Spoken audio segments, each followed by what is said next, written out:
class began. An old professor walked into the classroom and said, "I have been asked by an organization to conduct a questionnaire survey. I hope you can help me." A questionnaire?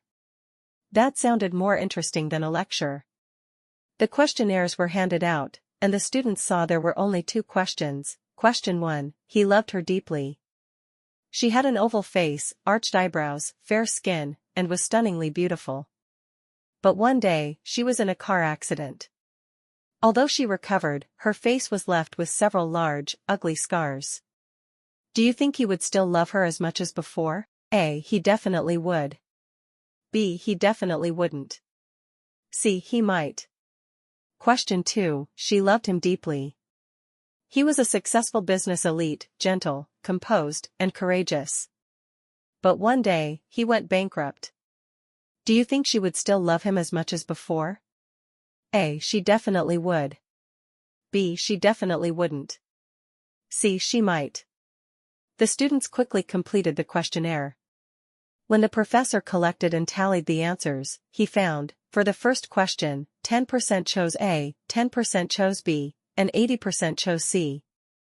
For the second question, 30% chose A, 30% chose B, and 40% chose C. It seems that a woman's scars are less acceptable than a man's bankruptcy, the professor remarked with a smile. When answering these questions, did you subconsciously assume that the man and the woman were a couple? Yes, the students answered in unison. But the questions never mentioned that they were a couple, the professor replied, looking at them meaningfully. Now, let's imagine something different.